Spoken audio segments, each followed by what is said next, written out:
Okay, let's start. So this is lecture 2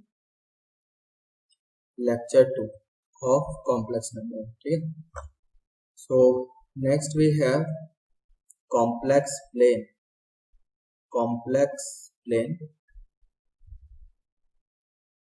or we can say argand plane. तो complex plane या फिर argon plane होता क्या है? सो ये एक ऐसा प्लेन है जिस पर हम कॉम्प्लेक्स नंबर को रिप्रेजेंट करते हैं. ठीक है, मान लिया these are two perpendicular axis. तो वैसे जब आप कार्टेशियन सिस्टम में डील करते हो तो इसको आप एक्स एक्सिस, है ना, इसको एक्स एक्सिस बोलते हो. तो अब कॉम्प्लेक्स नंबर में डील कर रहे हैं तो इसको हम क्या बोलेंगे? Real axis. एंड इस वाई, वैसे इसको हम वाई एक्सिस बोलते हैं. अब इसको हम क्या बोलेंगे? Imaginary axis. ठीक है, इमेजिनरी एक्सिस. तो कोई भी कॉम्प्लेक्स नंबर है, मान लो z equals to x plus iota y. तो इस कॉम्प्लेक्स नंबर के क्रॉसपॉन्डिंग हम एक पॉइंट कंसीडर कर सकते हैं एक्स वाई. ठीक है, कहने का मतलब ये है कि जो कॉम्प्लेक्स नंबर है उसके क्रॉसपॉन्डिंग एक पॉइंट होगा जरूर. ठीक है, यानी कि complex number can be treated like a point. इतना समझ में आ गया? तो complex number can be treated like a point. तो लेट्स से कोई कॉम्प्लेक्स नंबर है यहाँ पर कि z equals to x plus iota y और इसके क्रॉसपॉन्डिंग कोई पॉइंट होगा एक्स वाई. करेक्ट. तो इसी प्लेन को हम क्या बोलते हैं? Argand plane. करेक्ट. तो कुछ नया नहीं, बस जैसे कार्टेशियन प्लेन था वहां तो हम एक्स वाई में डील करते थे, मतलब पॉइंट्स में. तो अब कॉम्प्लेक्स नंबर है तो हमने क्या बोला? कॉम्प्लेक्स नंबर को ऐसा पॉइंट हम ट्रीट कर सकते हैं. तो कोई भी कॉम्प्लेक्स नंबर लिखा तो उसके क्रॉसपॉन्डिंग एक पॉइंट आ जाएगा, उस पॉइंट को हमने लोकेट कर दिया. तो जिस प्लेन पर हम वो पॉइंट लोकेट कर रहे हैं, ठीक है, उसी प्लेन को हम क्या बोलते हैं? कॉम्प्लेक्स प्लेन या फिर आर्गन प्लेन. ये चीज समझ में आ गई? But hope it is clear. तो जैसे अगर एक इतना है तो यहाँ पर लेट से इसको हमने ज्वाइन करा ओरिजिन के साथ, तो ये रियल एक्सिस के साथ मान लो एक एंगल बना रहा है alpha, and this will be x, this will be y, like this. So this is what Argand plane. लिखना चाहते हैं थोड़ी थ्योरी तो लिख सकते हैं. corresponding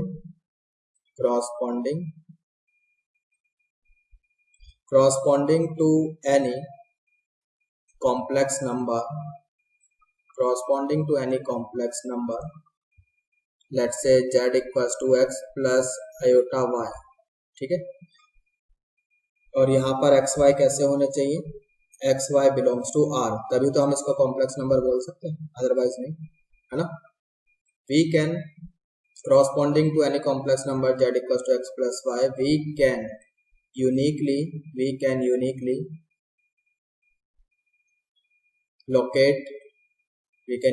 locate a point. इसके corresponding point क्या आ जाएगा? let's say p x y. ठीक है, on a 2D plane called, ठीक है, इसी को बोल रहे हैं हम कॉम्प्लेक्स प्लेन या फिर आर्गन प्लेन. Got it? ये चीज समझ में आ गई? आई होप इट इज क्लियर कि आर्गन प्लेन क्या होता है, कॉम्प्लेक्स प्लेन क्या होता है. लेट्स मूव अहेड, आगे चलते हैं. So next we have modulus of a complex number.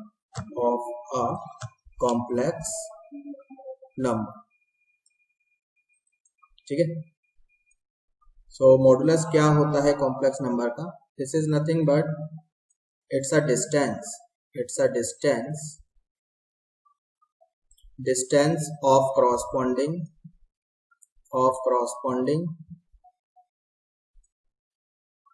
Point. भाई कोई कॉम्प्लेक्स नंबर दिया जाएगा आपको, उसके क्रॉसपॉन्डिंग एक पॉइंट आ जाएगा, उस पॉइंट का ओरिजिन से डिस्टेंस उसे ही हम मॉडुलस बोलते हैं, ठीक है।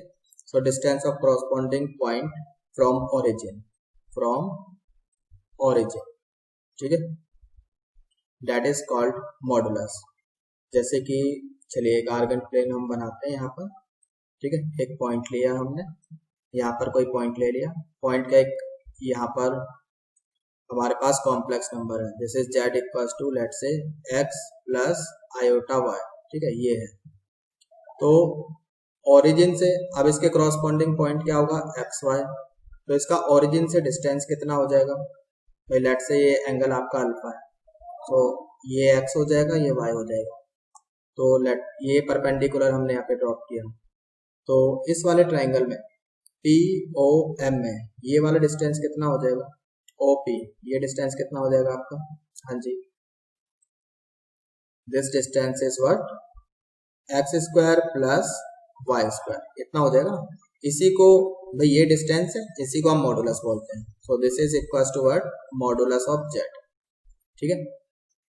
तो that is if we have, that is if z is equals to x plus iota y, then its modulus is given as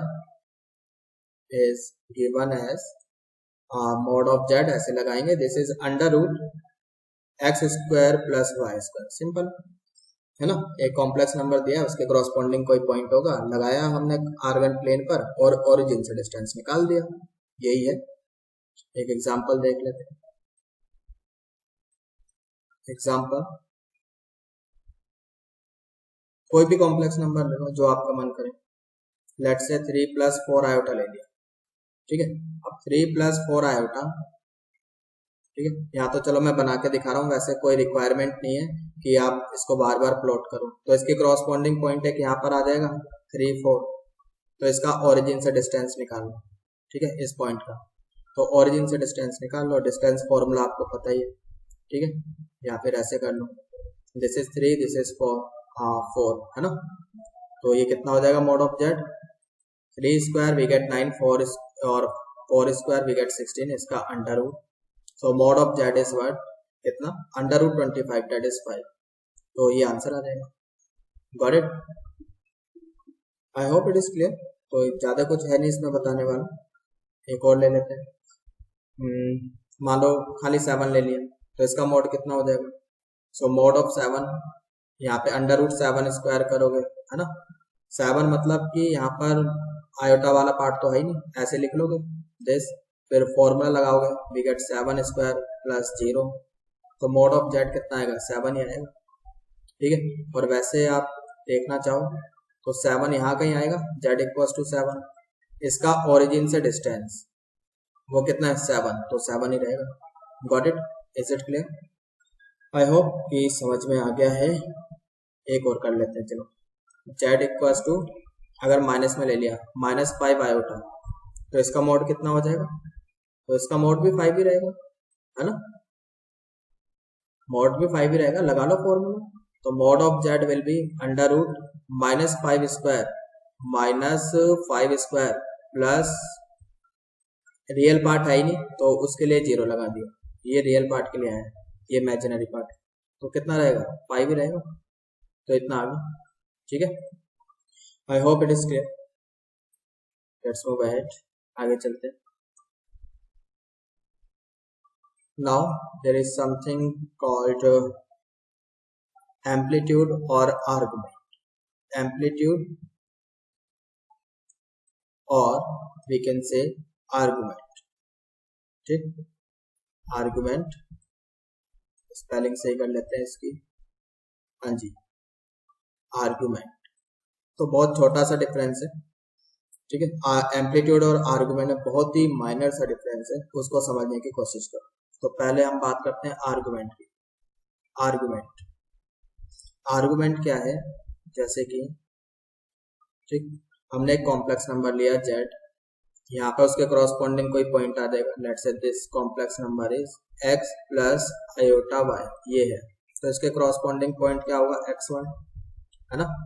तो ओरिजिन से हमने इसको ज्वाइन किया, तो ये जो रियल एक्सिस के साथ एंगल बनाएगा with positive direction of real axis, let's say alpha angle इसने बनाया, ठीक है, तो इसी एंगल को बोलते हैं हम क्या, आर्गुमेंट, ठीक है, दिस इज कॉल्ड आर्गुमेंट, ठीक, ऐसे लिखेंगे argument of z short form में इक्वल्स टू, शॉर्टकट में ऐसे लिखते हैं A R G of z equals to what, alpha, ठीक है, ये आ जाएगा। तो इसको आप लिख सकते हो, किसने बनाया ये एंगल किसने बनाया, ओपी ने, ठीक है, ओपी को हम कैसे बोलेंगे, this is what, angle, this is angle made by radius vector, ठीक है, अभी हम कॉम्प्लेक्स नंबर में आगे चलेंगे वेक्टर का भी यूज करेंगे, ठीक है, तो अगर जैसे ये कोई पॉइंट है, अगर आप फिजिक्स में वेक्टर पढ़ चुके हो तो आपको थोड़ा बहुत समझ में आ जाएगा, तो ओपी क्या है, एक पोजीशन वेक्टर बन जाएगा, तो ये एक, इसको हम एज अ वेक्टर की तरह भी ट्रीट कर सकते हैं, तो कॉम्प्लेक्स नंबर को एज अ वेक्टर की तरह भी ट्रीट कर सकते हैं, ठीक है, पॉइंट की तरह भी ट्रीट कर सकते हैं और वेक्टर की तरह भी। तो ये अगर मैंने इसको ओरिजिन से ज्वाइन कर दिया तो ये ओपी क्या है, ये तो एक वेक्टर बन जाएगा, तो इसको हम बोल रहे हैं angle made by radius vector, तो ये एक रेडियस वेक्टर होगा, रेडियस वेक्टर, ठीक है, विद किसके साथ बना रहा है, with positive direction of real axis, ठीक है, रियल एक्सिस, ये चीज समझ में आ गई। तो अल्फा बनाया है इसने, तो यही यहाँ पर क्या है, आर्गुमेंट है, रियल एक्सिस से विद पॉजिटिव डायरेक्शन से मतलब समझ में आता है, मान लो जैसे ये रियल एक्सिस है, हमने क्या लिखा है, positive direction of real axis, तो एक मतलब ऐसे लाइन गई, ठीक, इसने ये एंगल बनाया थीटा, ठीक है, तो ये तो positive direction of x axis count होगा, एक एंगल यहाँ पे बना अल्फा, तो ये नहीं होगा, तो अगर मान लो कि ये एंगल है अल्फा, तो इसको हम कैसे लिखेंगे, इसको तो हम ऐसे लिखेंगे पाई माइनस अल्फा करके, ठीक है, ये चीज समझ में आ गई। तो this is what positive direction of real axis की तरफ होना चाहिए एंगल, गॉट इट, तब हम आर्गुमेंट डिफाइन करते हैं, तो ये तो हो गया आर्गुमेंट। नाउ एम्पलीट्यूड, तो एम्पलीट्यूड क्या है, amplitude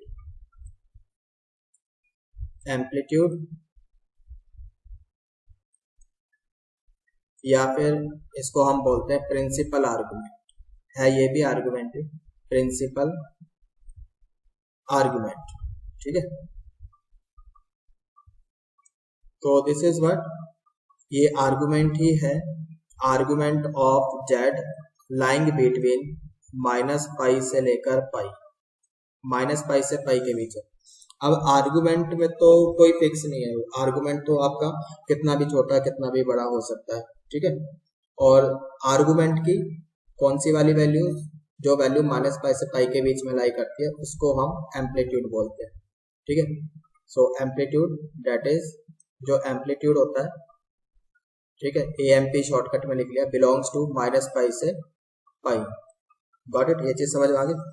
so principal value of argument belongs to argument कितना, माइनस पाई से लेकर पाई तक, got it, I hope it is clear. तो कहने का मतलब ये है, इसको आप ऐसे देखो, इधर मान लो कि यहाँ पर कोई पॉइंट है P, मतलब किसी कॉम्प्लेक्स नंबर के कॉरस्पॉन्डिंग ये पॉइंट है, इसने एक एंगल बनाया यहाँ पर π/3 60 डिग्री एंगल बनाया, ठीक है, अब मुझे इसका आर्गुमेंट चाहिए, तो एक तो यही हो गया π/3, ठीक है, अब ये वाला एंगल तो हम कैसे भी कवर कर सकते हैं, अब मान लो मैं ऐसे राउंड लगा के आ जाऊं इधर, कैसा राउंड लगाया, एंटी क्लॉकवाइज, यहाँ तक आ गए 2π तक, है ना, फिर और आगे गए π/3 और आगे चले गए, तो अब ये कितना एंगल हो गया, 2π प्लस π/3, ठीक है, फिर यहाँ तक आ गया, अब एक राउंड और लगा लिया, चलो, फिर अब ये कितना हो गया 4π, फिर π/3 और चले जाओ आगे, तो प्लस π/3 और चले गए, तो ऐसे तो कोई एंड ही नहीं है, राउंड तो हम लगाते जाएंगे, है ना, कितने ही राउंड लगाते तो वैसे तो कोई दिक्कत ही नहीं है, तो ये तो आर्गुमेंट आते ही जाएगा, है ना, तो आर्गुमेंट कोई फिक्स नहीं है। या फिर आप ऐसे करो, यहाँ पर मान लो ये जैसे 60, ये आपका कितना है 60 डिग्री, अब मान लो राउंड ऐसे लगाना, अभी या तो एंटी क्लॉकवाइज लगा रहे थे यहाँ पर हम, है ना। अब क्लॉकवाइज लगा लो, मान लो आप पहले ऐसे गए यहाँ तक, तो क्लॉकवाइज गए हो तो पहले ये कितना हो गया -2 पाई। अब फिर वापस आए हो एंटी क्लॉकवाइज, कितना आए हो वापस π/3, तो +π/3, ठीक है, ये चीज आ गई। अब एक राउंड और लगा लो, तो फिर से यहाँ तक आ गए, ठीक है। इसको एक बार सही से करते हैं, फ्लप करा और एक राउंड और लगा रहे हैं ना, तो ऐसे करके एक राउंड और लगाया, ये कितना हो गया -4 पाई, बिकॉज क्लॉकवाइज साइंस में जा रहे हैं आपकी बार ना, क्लॉकवाइज साइंस में तो नेगेटिव साइंस है, तो माइनस में एंगल मेजर करते हैं। अब फिर वापस आओगे यहाँ पर, कितना वापस आ रहे हो π/3, तो ऐसे फिर से कोई एंड नहीं है, तो चलता ही जाएगा, यहाँ भी ऐसे, है ना। तो यहाँ पर तो हमने कैसे राउंड लगाया, इधर क्लॉकवाइज और यहाँ पर एंटी क्लॉकवाइज, है ना, ये चीज समझ में आई। तो कहने का मतलब ये कि आर्गुमेंट तो कितना भी छोटा या फिर कितना भी बड़ा एंगल हो सकता है, और एम्पलीट्यूड सिर्फ और सिर्फ -π से π के बीच में ही है, ठीक है।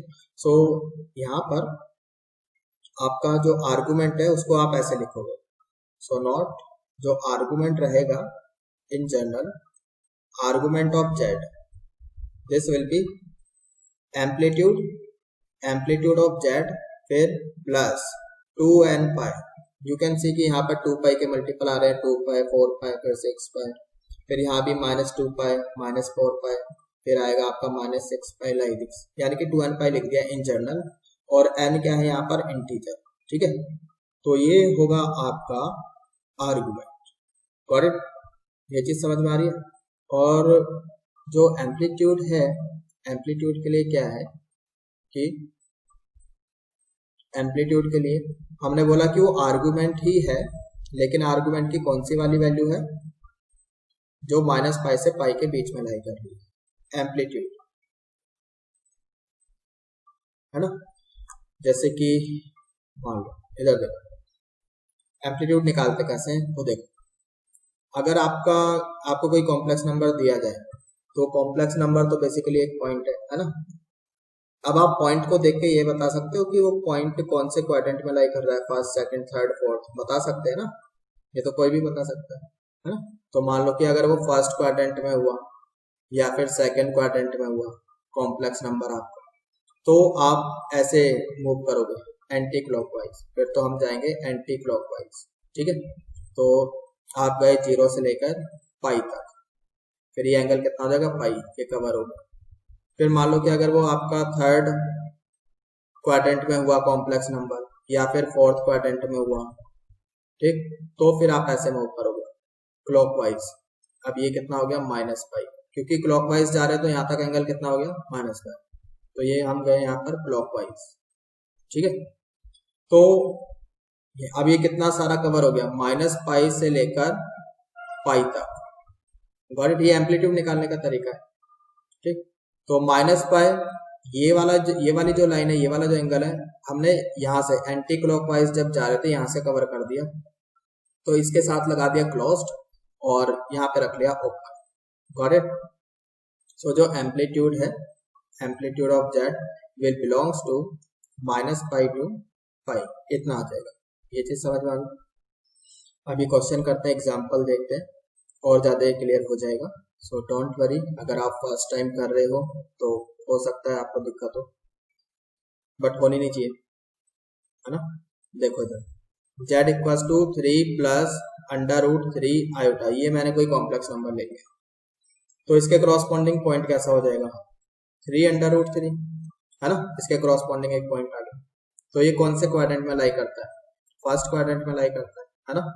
तो ये लो, फर्स्ट क्वाड्रेंट में ये हमने पॉइंट यहाँ पे लोकेट कर दिया 3 √3, तो इस हिसाब से दिस इज व्हाट 3 √3, इतना आ गया, सही है। अब आप ये वाला एंगल निकाल लो, दिस एंगल, ये एंगल कैसे निकालते हैं, तो ये एंगल ऐसे निकलेगा, अल्फा = tan इनवर्स, मान लिया कि एंगल अल्फा tan इनवर्स, ठीक, √3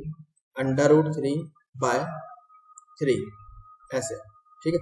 सो that is alpha = tan inverse 1/√3, ये चीज समझ में आ गई।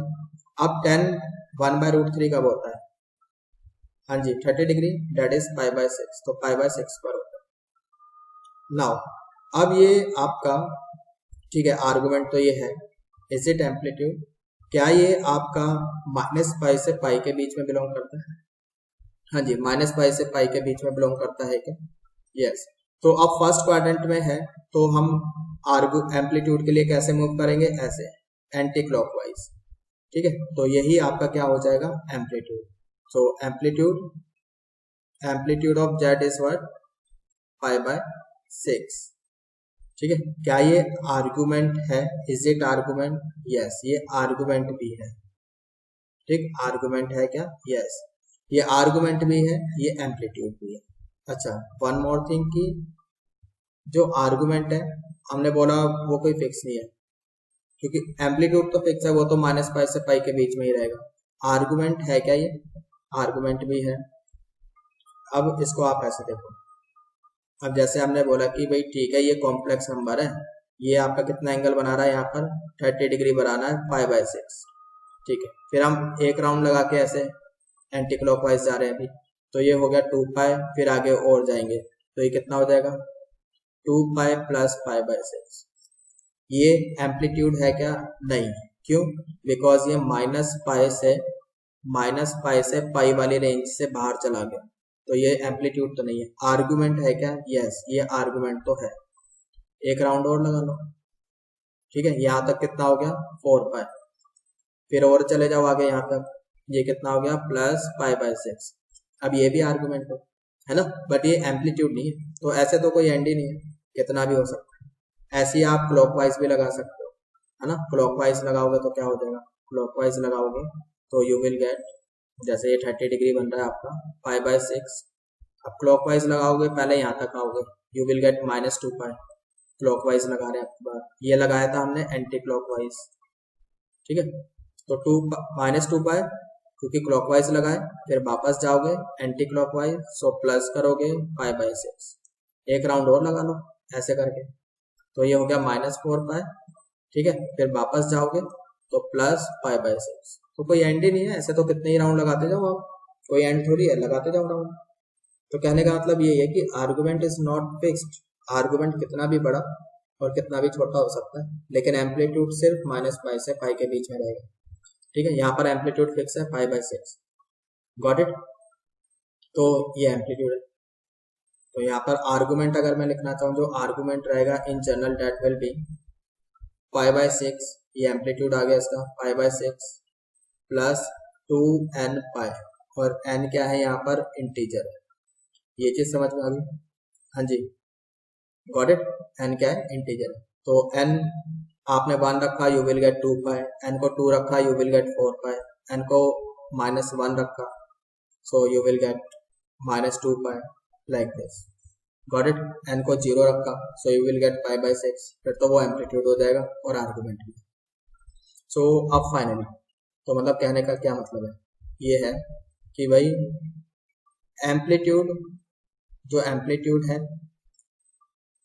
Is always argument. एम्पलीट्यूड तो आर्गुमेंट है ही, but converse may not need to be true.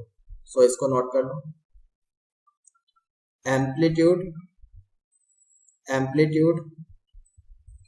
Is argument, ठीक। ये तो पक्का है, इज आर्गुमेंट, ये क्या है? पक्का कह सकते हो। बट इसको ढंग से लिखते हैं, बट को get, but converse may not need to be true. इसका क्या मतलब है? मतलब हो भी सकता है, नहीं भी, ठीक है। एवरी आर्गुमेंट, जरूरी थोड़ी है कि आर्गुमेंट आपका एम्पलीट्यूड हो भी सकता है और नहीं भी हो सकता, got it. But amplitude argument है, वो पक्का है। ये तक, हाँ, यहाँ तक समझ में आ गई? फाइन। एक एग्जांपल करते हैं और एक एग्जांपल और देख लेते हैं। आप कोई भी कॉम्प्लेक्स नंबर सोच लो, कोई भी, ठीक है। चलो यहाँ तो मैं ले लेता हूँ अपनी तरफ से, कुछ भी ले लेते हैं। -1 -√3 आयोटा, ये ले लिया। तो इसके क्रॉसपॉन्डिंग पॉइंट क्या आ जाएगा, -1 -√3, है ना, ये आ जाएगा। तो यानी कि कौन से क्वाड्रेंट में लाई कर रहा है, ये तो यहाँ कहीं लाई करेगा आपको, है ना, -1 -√3 यहाँ लाई करेगा, इसको ओरिजिन से ज्वाइन किया, ठीक है, इतना आगे। तो पहले तो हम ये वाला एंगल निकाल लेंगे, let's say this is alpha. अब ये एंगल कैसे निकलता है, अल्फा ये निकलता है आपका tan inverse imaginary part that is √3 by -1, ऐसे निकलो, ठीक है, ये चीज आ जाएगी। तो जी यहाँ पर अल्फा ये कितना रहेगा आपका,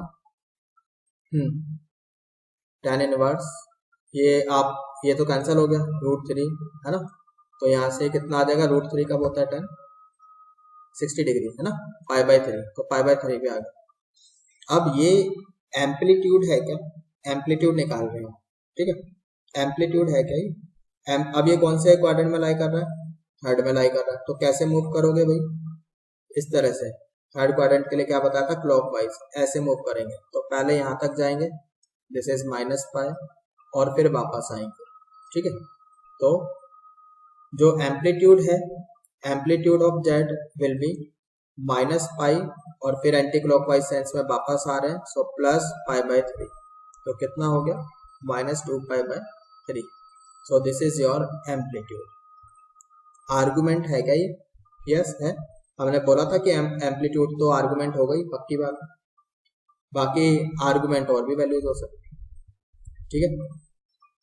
तो इस चीज का ध्यान रखना भाई, अगर जैसे कंपटीशन में क्वेश्चन आता है, ये पूछा जाए आर्गुमेंट निकालो, और आपने निकाल दिया इस हिसाब से एम्पलीट्यूड, और ऑप्शन है ही नहीं, मान लो कि ये भी है, मतलब ये ऑप्शन नहीं है, आर्गुमेंट कुछ और दे दिया, मतलब कि ऐसे समझो कि आर्गुमेंट तो कुछ भी हो सकता है ना, एक राउंड और लगा लो, चलो इसी सेंस में एक राउंड और लगा लो, तो ये कितना बन गया आपका, यहाँ तक तो हो गया, ये कितना हो जाएगा बताओ जरा, इतना हो गया ये आपका -2π, और गया -3π, सो -3π, फिर वापस आओगे यहाँ से, है ना, कितना π/3 डेज, ये हो गया आपका -9 + 1, तो -8π/3, अगर इतना मान लो ये ऑप्शन में, और उसने आर्गुमेंट पूछे, तो yes this will B answer, और उसने एम्पलीट्यूड पूछा और ऑप्शन में दोनों ही है, ये भी है और ये भी है, सो आंसर ये हो जाएगा अगर एम्पलीट्यूड पूछे, ठीक है। आर्गुमेंट पूछा और आंसर में दोनों है, फिर दोनों ही आंसर हो जाएंगे, ये भी आर्गुमेंट है, ये भी आर्गुमेंट है, ठीक है। तो this is what argument of Z, ये आर्गुमेंट है, एम्पलीट्यूड है क्या ये, एम्पलीट्यूड नहीं है, this is not amplitude. I hope it is clear. और कोई एग्जांपल ले लो, कोई भी ले लो, जो आपका मन करे, एक और ले लेते हैं एग्जाम्पल, ठीक है। जेड इक्वल्स टू, अब की बार चलो इसको पॉजिटिव ले लिया और ऐसे ले लिया, कुछ ये ले लिया, ठीक। तो ये कौन, इसके करॉस्पॉन्डिंग पॉइंट क्या आ जाएगा, 1√3, 1 -√3, है ना, -√3 आएगा। तो कौन से क्वाड्रेंट में लाई कर रहा है, 1 -√3, तो ये तो फोर्थ क्वाड्रेंट में आ जाएगा, यहाँ पर, है ना, यहाँ पे कहीं आ जाएगा पॉइंट 1 -√3, ठीक है। तो ये ऐसे कि अब ये एंगल कितना बनेगा वो देखो, तो यहाँ से हमने अल्फा निकाला, alpha is what tan inverse -√3/1, ये मोड है यहाँ पे, ठीक है। तो अल्फा माइनस ही हट जाएगा यहाँ से, मोड है तो √3 कब होता है, tan 60 डिग्री, दैट इज π/3, इतना आ गया, ठीक है, इतना आ गया। नाउ π/3, सो दिस इज π/3, लेकिन ये रियल एक्सिस के नीचे है ना, दिस इज व्हाट, यहाँ पर एंगल है, अब थर्ड क्वाड्रेंट में है और हमें एम्पलीट्यूड चाहिए, we need amplitude of z, तो कैसे कवर करेंगे, ऐसे जाएंगे, है ना, एंटी क्लॉकवाइज सेंस में, तो क्लॉकवाइज सेंस में जाओगे तो कितना हो जाएगा, -π/3, तो ये आपका एम्पलीट्यूड हो जाएगा, ठीक है। आर्गुमेंट, अगेन आर्गुमेंट तो डिफाइन ही नहीं है, ये आर्गुमेंट तो है ही, सॉरी डिफाइन नहीं है, मतलब फिक्स नहीं है, कितना भी हो सकता है, आप एक ऐसे और चले जाओ, इससे आगे निकल जाओ, यहाँ तक आ जाओ, so we will get clockwise sense में -2π, यहाँ तक, फिर और आगे आ जाओ, सो -π/3 और कर लो, तो ये कितना हो जाएगा, -7π/3, ठीक है। ये क्या है, आर्गुमेंट, ठीक है, ये भी आर्गुमेंट है, ये भी आर्गुमेंट है, बट ये एम्पलीट्यूड नहीं है, this one is not amplitude. ठीक है, एम्पलीट्यूड है क्या ये, एम्पलीट्यूड ऑफ जेड नहीं, एम्पलीट्यूड नहीं है। क्यों, क्यों नहीं है, बिकॉज माइनस पाई से पाई के बीच में लाई नहीं करता, इसलिए नहीं है, सिंपल है। ठीक है, समझ में आ गया, होप कि यहाँ तक समझ में आ गया है। Is it clear. आर्गुमेंट इसका लिखना चाहें तो कैसे लिखेंगे, argument of Z will B, ये तो आपका एम्पलीट्यूड आ गया माइनस पाई बाई 3, तो plus 2n pi where n belongs to integer. ठीक है, ये चीज है, होप इट इज क्लियर। तो ये आर्गुमेंट हो जाएगा, ये एम्पलीट्यूड होगा, ये चीज समझ में आ गई। नाउ कुछ क्वेश्चन कर लेते, एक एग्जांपल ले लिया हम, example find amplitude, find amplitude, amplitude z is equals to let's say iota minus 1 cos pi by 3 plus iota sin pi by 3। ठीक है, ये क्वेश्चन, तो सबसे पहले तो हम करेंगे क्या, इसका एम्पलीट्यूड चाहिए, तो cos pi by 3 sin pi by 3 की वैल्यू रखो, है ना, रैशनलाइज वगैरह करो उसको, alpha plus iota beta form में लेके आओ, अल्फा प्लस आयोटा बीटा इस फॉर्म में लेके आओ जेड को, उसके बाद सेम प्रोसीजर जो अभी हमने एग्जांपल करा है। ठीक, तो ठीक है, ऐसे ही करते हैं फिर। ठीक है, z equals to iota minus 1 over cos 60, cos 60 कितना होता है भाई, हाफ होता है, माइनस आयोटा sin 60 कितना होता है, √3/2 होता है, टेक एलसीएम, एलसीएम ले लें, तो यहाँ आ गया, वी गेट आयोटा माइनस 1 है, तो ये कितना आ गया, 1 माइनस आयोटा √3, इतना आ गया, यहाँ तक सही है। नाउ रैशनलाइज करो इसको, बिकॉज हमें क्या करना है, alpha plus iota beta form में लेके आना है, तो इसको हम रैशनलाइज करते हैं, तो रैशनलाइज कर लेते हैं भाई, 2 इतना हो गया, आयोटा माइनस 1 हो गया, ये हो जाएगा 1 प्लस आयोटा √3, और नीचे हो जाएगा आपका 1 माइनस आयोटा √3, एंड ये प्लस है भाई 1 प्लस आयोटा √3, सही है, इतना समझ में आ गया। Now z is equals to कितना आ गया, ये आपका कर लो अंदर मल्टीप्लाई, कितना आता है, ठीक है, आयोटा, ठीक है, ये आयोटा स्क्वायर यानी कि -1, तो माइनस √3 देन -1, और ये कितना आ जाएगा, माइनस आयोटा √3, ऊपर इतना, नीचे 1 प्लस √3 स्क्वायर मतलब 3, तो 3 आ जाएगा इतना, सो जेड इज इक्वल्स टू, ये आ गया आपका 2, ये नीचे 1/2 बचेगा, यहाँ से यहाँ पर हमने क्या किया, हाँ जी कितना आ गया, ये माइनस, चलो कॉमन लिया, चेक कर लो एक बार सही है क्या, हाँ जी iota, we get iota square minus में आ जाएगा, सही बात है, इतना आ गया, ठीक। तो यहाँ पर आई थिंक क्वेश्चन में कुछ मिस्टेक है, इसको प्लस कर दो, प्लस कर दो, यहाँ पे प्लस कर, तो प्लस किया तो आयोटा स्क्वायर करेंगे, ये माइनस का आ जाएगा इधर, ठीक है, यहाँ पर प्लस, यहाँ कितना आ जाएगा, ये प्लस का आ जाएगा, यहाँ तक सही है, और ये भी प्लस का रहेगा, फाइन।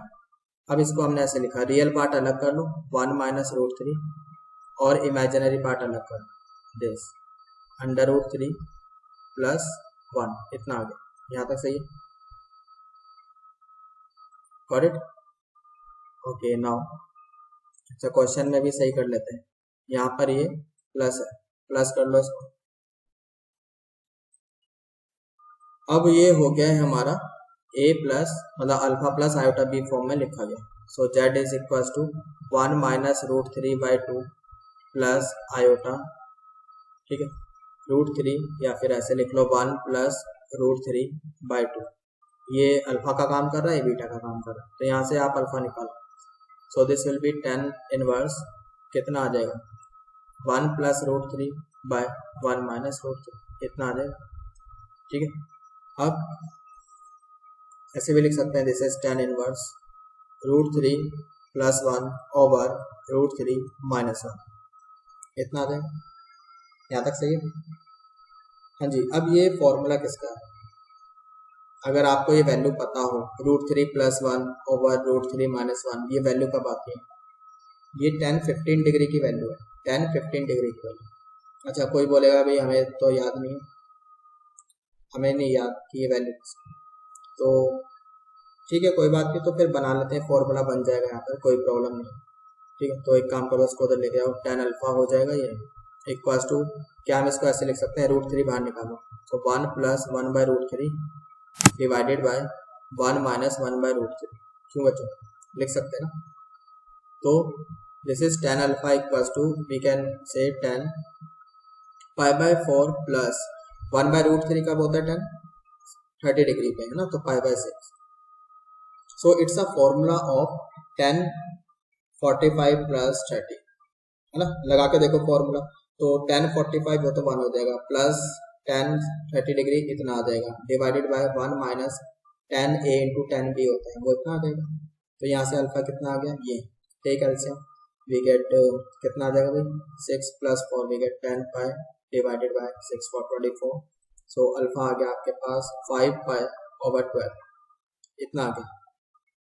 ठीक है, अब ये कौन से क्वाड्रेंट का कॉम्प्लेक्स नंबर है, कौन से क्वाड्रेंट का कॉम्प्लेक्स नंबर है वो चेक करो। सो this is positive, this is positive है ना, and this is negative, real part negative है, ये पॉजिटिव। ठीक है, रियल पार्ट नेगेटिव है ना, 1 - √3 क्या है, नेगेटिव है, और ये क्या है, पॉजिटिव है। तो कहाँ पर होगा, सेकंड क्वाड्रेंट पर होगा, this is in second quadrant, यहाँ पर आएगा सेकंड क्वाड्रेंट। तो कैसे निकालोगे आर्गुमेंट, ऐसे करके है ना, यहाँ से जा इधर जाओगे पहले, फिर माइनस ऐसे जाओगे वापस। ठीक है, तो यहाँ पर कुछ ऐसा है भाई, ये है आपके पास ऐसे, ये एंगल है अल्फा 5π/3। तो जो एम्पलीट्यूड होगा, amplitude of Z will B, पहले पाई तक गए आप, एंटी क्लॉकवाइज जा रहे हो, सो पाई, फिर आप जा रहे हो क्लॉकवाइज, तो माइनस करोगे 5π/12, सो आंसर आ जाएगा आपका 7π/12, ये एम्पलीट्यूड आएगा। This is your answer, hope it is clear, this is your answer. ठीक है, समझ में आ गया भाई? तो एक बार चेक कर लेते हैं, होप कैलकुलेशन सही है। तो यहाँ पर हमने करेक्शन की थी, इसको आयोटा +1 किया था, उसके बाद हमने अरे क्या गड़बड़ कर दी, यहाँ पर माइनस कर लिया है ना। चलो एनीवे, अब देखिए लॉजिक समझ में आना चाहिए, तो बाकी सारा सही है। अब हम क्वेश्चन में चेंज कर लेते हैं, क्वेश्चन में चेंज कर लिए, यहाँ पे माइनस कर लिया है ना, यहाँ पे माइनस कर दिया, क्यों, यहाँ पे हमने गलती से माइनस लगा दिया, तो बाकी आगे का हमारा सही, सारा कुछ सही है इस हिसाब से, तो हमने क्वेश्चन में चेंज कर लिया, यहाँ माइनस कर लिया, तो उस हिसाब से आंसर ये है। तो हो सकता है वैसे एनसीईआरटी में एग्जाम्पल, तो देख लेना कहाँ पर प्लस है कहाँ पर माइनस है, आप तो उसके अकॉर्डिंग कर लेना। ठीक है, तो वहाँ पर शायद ये फर्स्ट क्वाड्रेंट का कॉम्प्लेक्स नंबर आपको दिया है, उस हिसाब से आंसर क्या आएगा, 5π/12। ये तो मैं एनसीईआरटी के हिसाब से बता रहा हूँ, हमने जो क्वेश्चन लिया है उसके हिसाब से आंसर जो हमने निकाला है 7π/12। ठीक है, तो ये माइनस है, माइनस अपनी जगह वैल्यूज रखी, फिर उसके बाद हमने इसको रैशनलाइज किया, बाकी सारा सही है, बाकी कोई दिक्कत नहीं है, एवरीथिंग इज फाइन। ठीक है, सो फाइनल आंसर क्या आया हमारा इसका, this one, so this is your answer, got it. So this was amplitude, तो एम्पलीट्यूड ऐसे निकालते। Now next we have conjugate, conjugate of a complex number,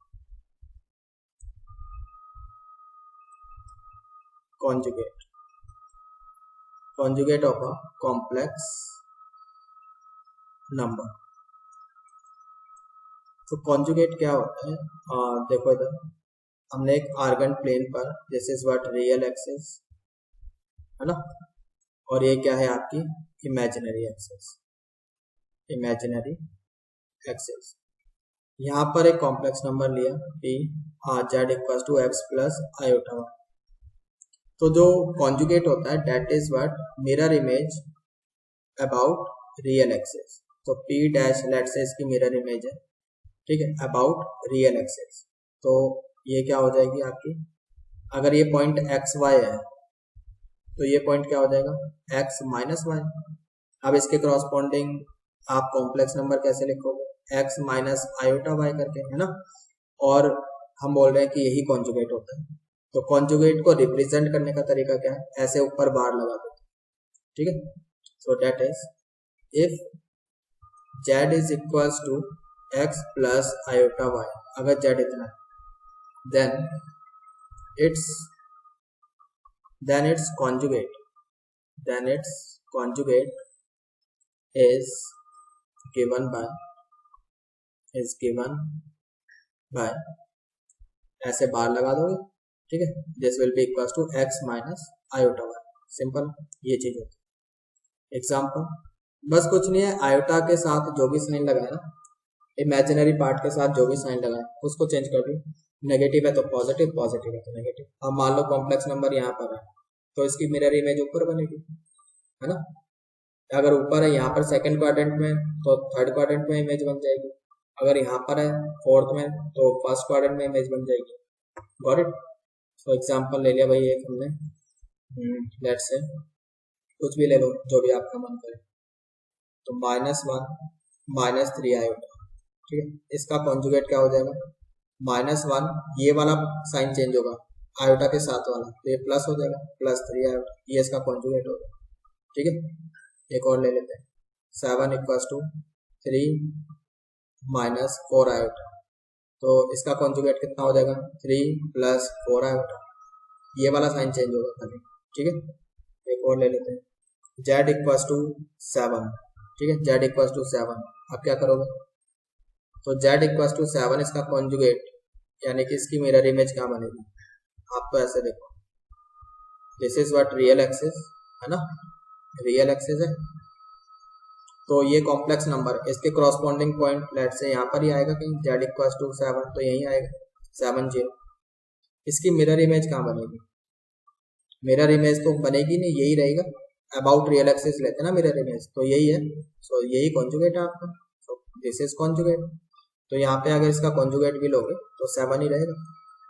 बाकी तो मैंने ये बोला था ना कि आयोटा के साथ वाला जो साइन है वो चेंज होता है, तो इसको आप ऐसे भी लिख सकते हो, z equals to 7 plus iota 0, तो आप कॉन्जुगेट लोगे, इसके साथ साइन चेंज थोड़ी ना होगा, ये तो यही रहेगा, बस यही कॉन्जुगेट होता है, ठीक है। अगर मान लो कुछ ऐसा ले लिया, लेट से 2 आयोटा, अब 2 आयोटा का क्या मतलब है, 2 आयोटा का मतलब ये है कि कॉम्प्लेक्स नंबर यहाँ कहीं लाई करेगा इमेजिनरी एक्सिस पर, है ना। This is z equals to 2 iota, इसकी मिरर इमेज कहाँ बनेगी, अबाउट रियल एक्सिस यहाँ कहीं बनेगी, दिस इज कॉन्जुगेट, है ना। और ये कितना हो जाएगा, -2 आयोटा हो जाएगा, तो यहाँ पे कॉन्जुगेट कितना हो जाएगा, -2 आयोटा, आयोटा के साथ साइन क्या है प्लस, अब माइनस कर दिया, ये चीज समझ में आ गई, और फिर डिस्प्ले, है ना। चलिए आगे चलते हैं। नाउ और कुछ एग्जांपल्स देख लेते हैं। अच्छा जैसे इधर देखो, यहाँ पर अगर मैंने यहाँ पे कोई कॉम्प्लेक्स नंबर लिया, लेट से z इक्वल्स टू 7 ही ले लिया, और यहाँ पर मैंने आपसे इसका आर्गुमेंट पूछा, आर्गुमेंट बताओ, आर्गुमेंट ऑफ z, तो कितना हुआ, इसने रियल एक्सिस के साथ कितना एंगल बनाया ही नहीं कुछ, 0, तो ठीक है आर्गुमेंट 0। फिर अगर मैंने यहाँ पे ले लिया कोई कॉम्प्लेक्स नंबर, लेट से z इक्वल्स टू -5, अब इसने रियल एक्सिस के साथ कितना एंगल बनाया, यहाँ पर है तो ऐसे काउंट करोगे लाइक दिस, तो पाई, है ना।